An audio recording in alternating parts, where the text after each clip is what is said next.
Bom dia, primeiro ano, tudo bem, pessoal? E aí, como vocês estão? Estavam esperando aula de redação, né? Mas vamos fazer uma pequena revisão, apresentar os conteúdos que serão cobrados na avaliação de vocês na próxima semana, tá bom? Mas tem atividade de redação boa lá no site, hein? Uma boa reflexão sobre essa questão do estupro culposo, desse assunto que foi bem vinculado essa semana em diversos jornais, postagens de Instagram, Facebook e tudo mais. Vamos entender o que é isso, certo, gente? Vamos nos expressar melhor sobre esse conteúdo novo, esse debate que é antigo, mas que cada vez mais ganha uma nova face, certo? Então vamos dar continuidade à nossa revisão. Dê uma olhada na atividade lá e caprichem no texto.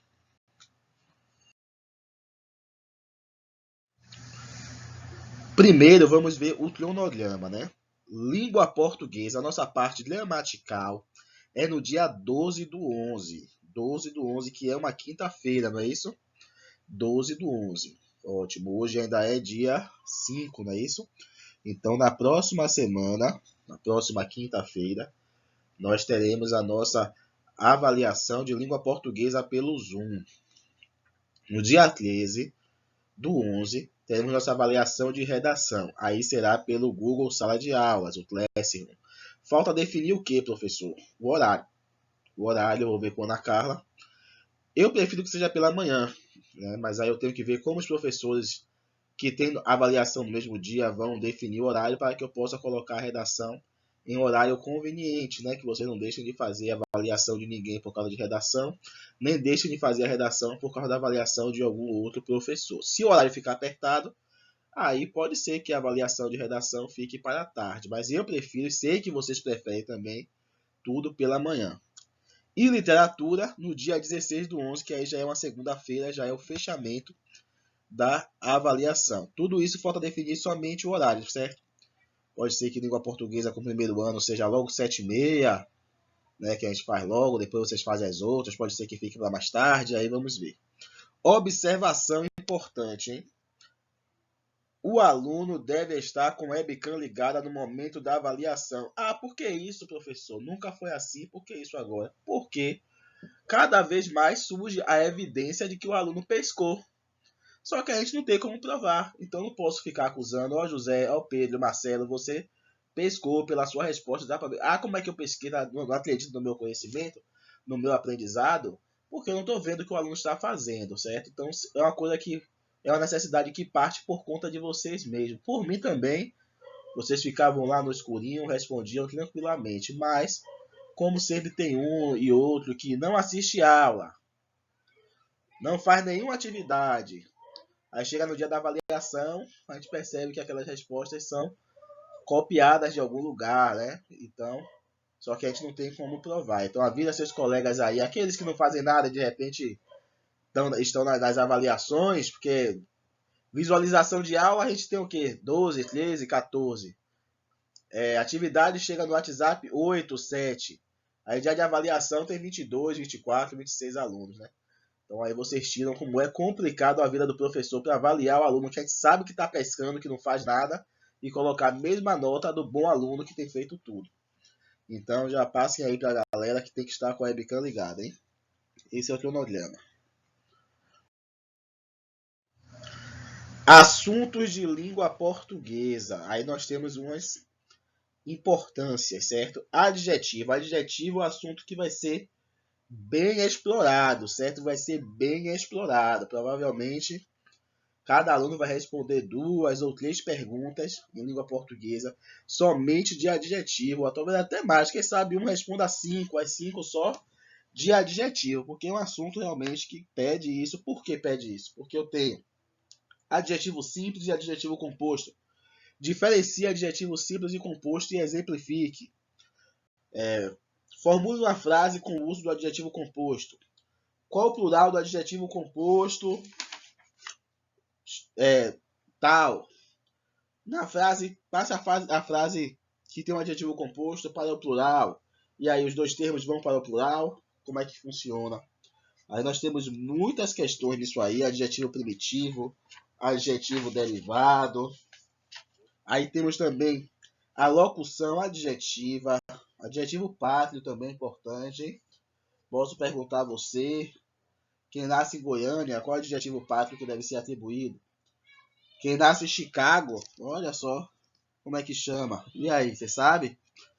Isso tudo é importante. Eu pedi para vocês fazerem uma lista, não foi? No caderno de vocês. Tem também lá do adjetivo, locução adjetiva também, pessoal, importante, hein? Aquela questão lá que eu pedi para vocês fazerem uma lista, hein? De chuva, pluvial, de abdômen, abdominal, de braço, braçal, de borboleta. É qual? Não sabe. De boi? Não sabe, hein?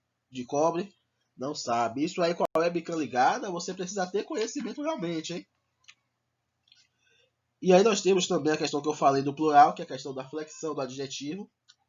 E tem também o grau do adjetivo, hein? Aquela parte do grau superlativo, grau absoluto sintético, grau comparativo de inferioridade, grau comparativo de igualdade. Então, em adjetivo temos muito conteúdo. Eu vou passar uma revisão e vou tentar explorar na revisão tudo que será cobrado. Aí vem artigo. Eu quero que me pergunte sobre artigo. Artigo é bom, artigo é fácil. Pode ser que realmente eu pergunte para um de vocês. Diferencia artigo definido de artigo definido de artigo indefinido. Quem sabe alguém dá essa sorte, né? Pode ser que eu não pergunte para ninguém, mas estudem. Já numeral temos bastante coisas também, né?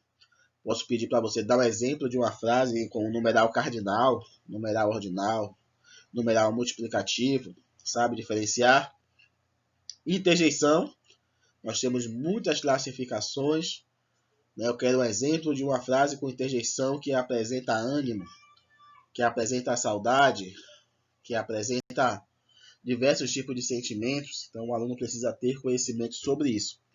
Advérbio já tem aquelas classificações, as 6 classificações. Foi nosso último assunto, um assunto bem mais fácil, mas que exige também estudo, certo? Atenção, não é porque parece ser mais fácil que vai deixar de dar atenção. Então são esses conteúdos em língua portuguesa. Já em literatura nós temos menos assuntos, porém também que exigem atenção, né? Arcadismo, contexto histórico e característica. Foi o que eu revisei com vocês ontem, não foi isso? Na aula lá no YouTube, aqui no YouTube. Então ali eu vou cobrar muito aquilo das características, bucolismo, pastoralismo, carpe diem, Frugere Urban. Vou cobrar publicação, qual foi a primeira publicação, qual a relação com o iluminismo. Isso será cobrado de vocês. Aí vamos para os poetas épicos ou poetas líricos. O que é uma poesia lírica? Quais são os principais poetas líricos? Qual foi a primeira publicação do autor tal? Qual é o pseudônimo? Olha a questão dos pseudônimos. A gente sabe o pseudônimo de cada autor lírico. Por que o uso do pseudônimo? Como se relaciona o pastoralismo? Por que o nome arcadismo? São perguntas que serão cobradas de vocês, tá bom? E aí eu vou avaliar, além da resposta correta, a qualidade da resposta e como você vai se desenvolver naquela pergunta, tá bom? E tem os poetas épicos, que já foi mais para o final do nosso conteúdo também, que já temos a questão dos personagens das obras, da temática, do indianismo, tudo isso será cobrado na avaliação de literatura. Beleza, pessoal? Qualquer dúvida, gente, sobre esses assuntos, vocês perguntam para mim pelo WhatsApp. Mas terá revisão, final de semana eu vou preparar. Aí na segunda-feira eu mando para o colégio, aí cabe ao colégio deixar disponível para vocês aí estarem respondendo, para que vocês possam estar lendo o conteúdo todo.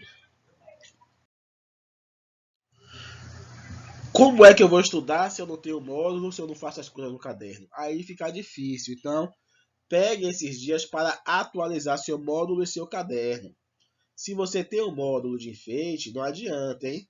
Não marca nada, não responde atividade, não destaca um ponto importante, não pega uma parte que eu falei, acrescenta ali, escreve do lado. Se você não faz nada disso, seu módulo é inútil, certo? E caderno tem também muito conteúdo passado que deve estar no caderno de vocês, tá bom?